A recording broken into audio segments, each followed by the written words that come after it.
The Blue Fairy Book by Andrew Lang. The Black Bull of Norroway.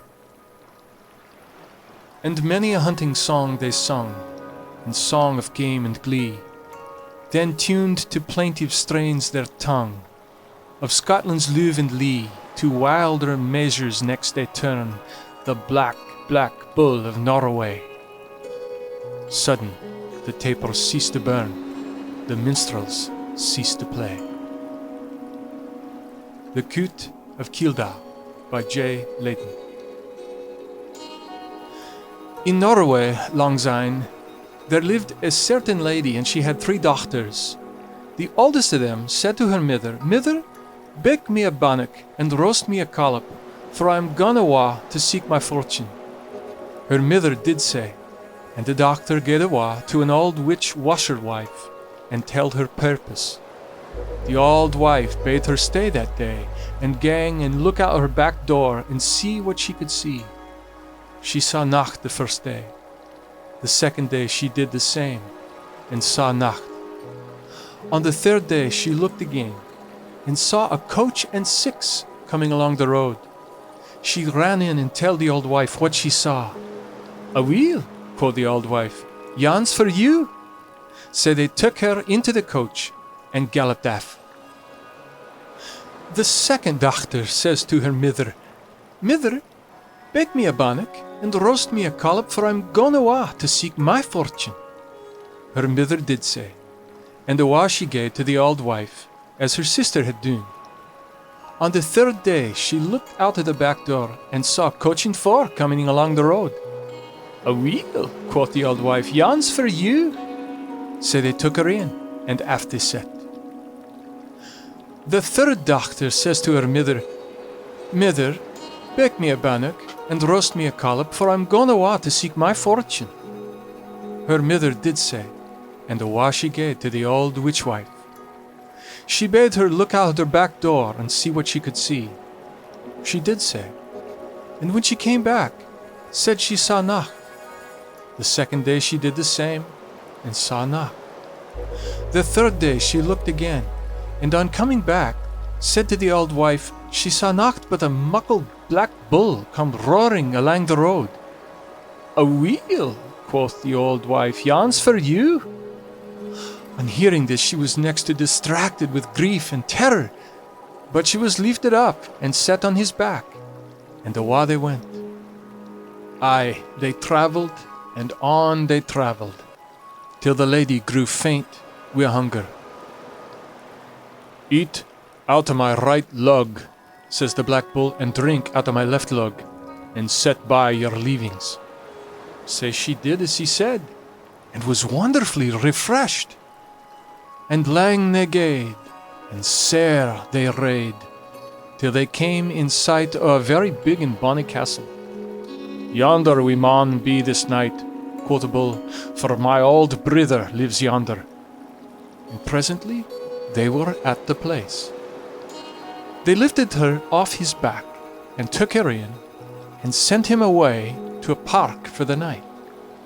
In the morning, when they brought the bull hame, they took the lady into a fine shining parlour, and gave her a beautiful apple, telling her not to break it, till she was in the greatest strait ever mortal was in the world, and that would bring her out. Again she was lifted on the bull's back, and after she had ridden far, and farrer than I can tell, they came in sight of a far bonnier castle, and far farther awa than the last. Says the bull till her, "Yonder we maun be the night, for my second brither lives yonder." And they were at the place directly. They lifted her down, and took her in, and sent the bull to the field for the night. In the morning they took the lady into a fine and rich room, and gave her the finest purse she had ever seen, bidding her not to break it till she was in the greatest strait ever mortal could be in, and that would get her out it. Again she was lifted, and set on his back, and awa they went. And lang they gaed, and sair they rade, till they came in sight of the far biggest castle, and far farthest off they had yet seen. "We maun be yonder the night," says the bull, for my young brither lives yonder. They were there directly. They lifted her down, took her in, and sent the bull to the field for the night.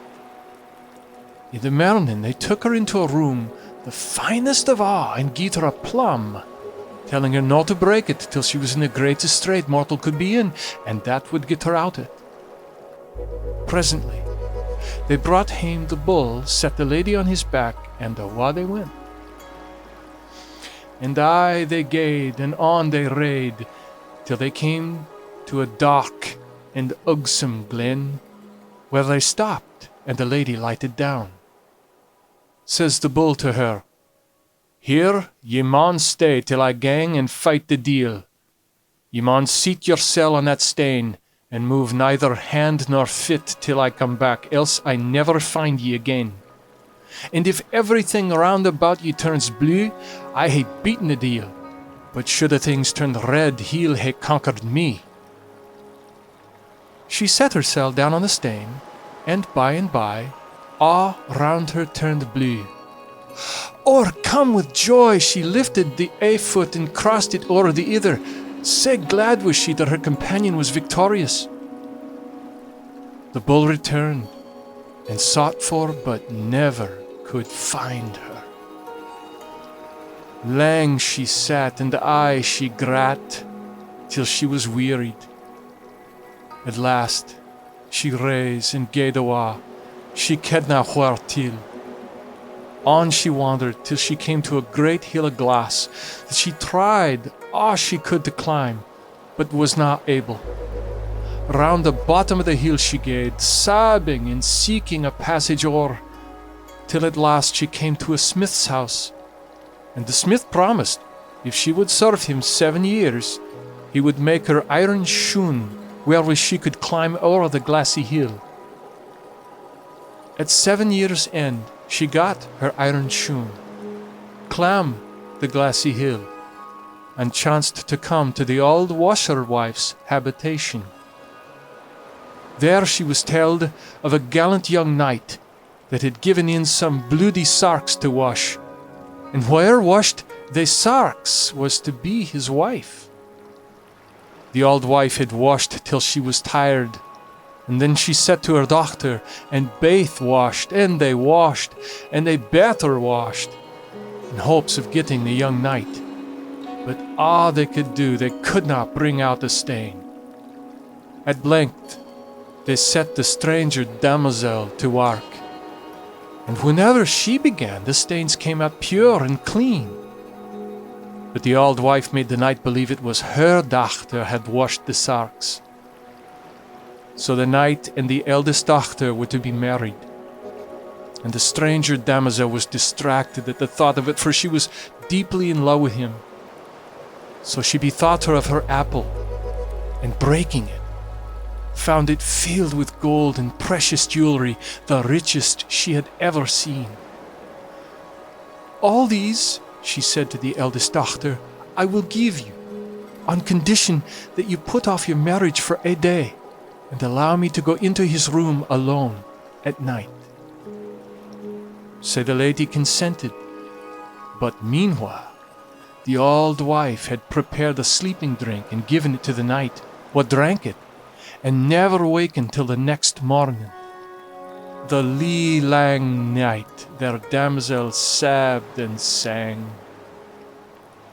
Oh, 7 lang years I served for thee, the glassy hill I clamb for thee, the bloody shirt I wrang for thee, and wilt thou no waken and turn to me? Next day she ketna what to do for grief. She then brak the pear, and found it filled with jewelry far richer than the contents of the apple. With a jewel she bargained for permission to be a second night in the young knight's chamber. But the old wife gied him another sleeping drink, and he again sleeped till morning. All night she kept sighing and singing as before. 7 lang years I served for thee, the glassy hill I clamb for thee, the bloody shirt I wrang for thee, and wilt thou no waken and turn to me? Still he sleepeth, and she nearly lost hope altogether. But that day, when he was out at the hunting, somebody asked him what noise and moaning was yon they heard all last night in his bedchamber. He said he heard ony noise. But they assured him there was sae, and he resolved to keep waking that night to try what he could hear. That being the third night, and the damosel being between hope and despair, she brak her plum, and it held far the richest jewelry of the three. She bargained as before, and the old wife as before took in the sleeping drink to the young knight's chamber. But he told her he could not drink it that night without sweetening. And when she gaed awa for some honey to sweeten it with, he poured out the drink, and sae made the old wife think he had drunk it. They went to bed again, and the damosel began, as before, singing, 7 lang years I served for thee, the glassy hill I clamb for thee, the bloody shirt I rang for thee, and wilt thou no waken and turn to me? He heard, and turned to her, and she told him all that had befallen her, and he told her all that had happened to him. And he caused the old washerwife and her daughter to be burned. And they were married, and he and she are living happy till this day, for aught I can. End of the Black Bull of Norway.